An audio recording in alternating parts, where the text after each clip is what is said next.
A doença de Alzheimer é uma doença neurodegenerativa. Ela é caracterizada por um início insidioso e uma evolução progressiva de déficits cognitivos, perda das funções mentais. Mais tradicionalmente, ela acomete a memória, que é a nossa capacidade de reter os fatos novos e de resgatá-los no curto prazo. Mas também pode acometer outras funções cognitivas, como a nossa linguagem, as nossas habilidades visoespaciais e a nossa capacidade de planejamento, as nossas funções executivas.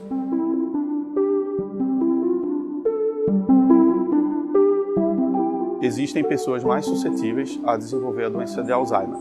Os fatores de riscos conhecidos para a doença de Alzheimer, existem alguns que são preveníveis e outros que não são preveníveis. Dentre os preveníveis, nós podemos intervir no controle dos fatores de risco cardiovasculares, como a pressão alta, os níveis de colesterol, a redução e a cessação do tabagismo e o sedentarismo, por exemplo.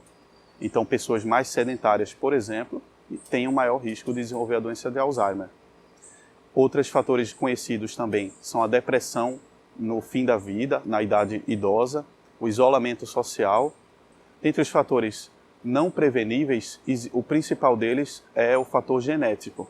Então, famílias que têm uma história forte de demência, de doença de Alzheimer, principalmente quando de instalação precoce, ou seja, antes dos 65 anos de idade, são famílias que têm uma chance aumentada de desenvolver a doença.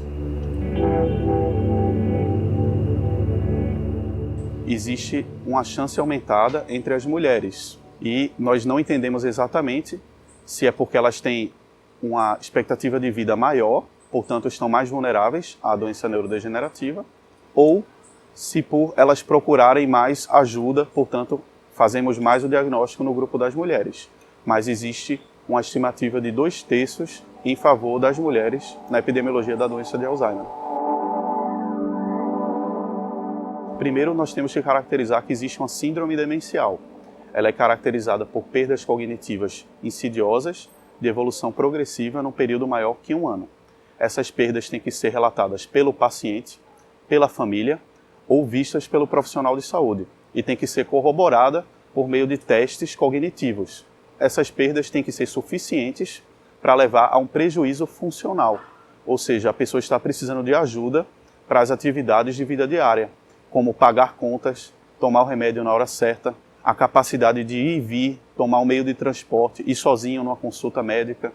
Então, se está havendo prejuízo para as funções de vida diária, essa pode ser uma síndrome demencial.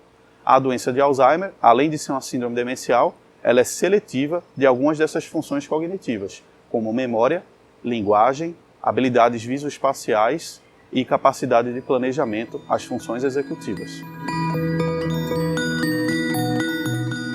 Eu acho que tem que procurar ajuda médica.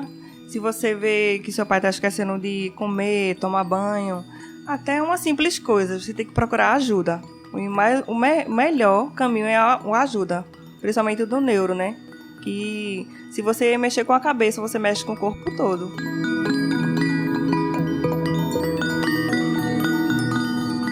Existe tratamento. Então, não temos ainda a cura, porque é uma doença degenerativa, progressiva. Existe um grande esforço hoje dos pesquisadores, neurologistas, para chegar até a cura do Alzheimer.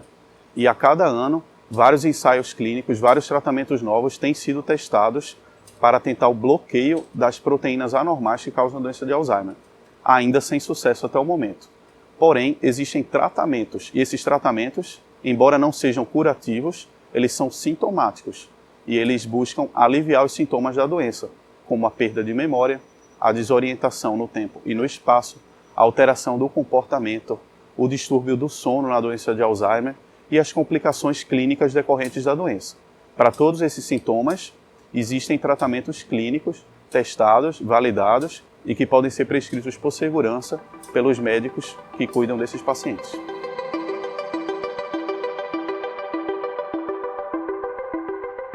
No sistema público de saúde, essa avaliação inicial será feita no posto de saúde mais próximo da residência. O médico clínico vai fazer uma avaliação geral, vai fazer um rastreio para causas reversíveis de perda de memória e nos casos que for suspeito uma doença neurodegenerativa, esse paciente será encaminhado para os serviços especializados, para que seja feito o diagnóstico da doença de Alzheimer. Uma vez que seja suspeitado da doença de Alzheimer, alguns exames precisam ser realizados. Um exame de neuroimagem, seja uma tomografia ou uma ressonância, para descartar outras lesões intracranianas que pudessem estar justificando os sintomas, e exames de sangue com rastreio amplo para causas metabólicas, tóxicas ou distúrbios da tireoide que pudessem estar justificando aquela perda da memória.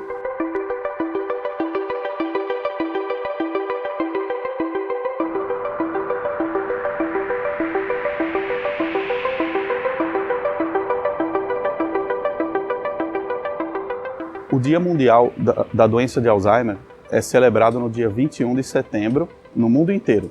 E o mês de setembro é o mês roxo, também designado como o mês de conscientização sobre a doença de Alzheimer. Dessa forma, as pessoas vão saber mais quando procurar ajuda e nós estamos contribuindo também para reduzir o estigma relacionado à doença de Alzheimer, que ainda existe e impede muitas famílias de levarem o seu parente para uma avaliação especializada e para ter um diagnóstico precoce.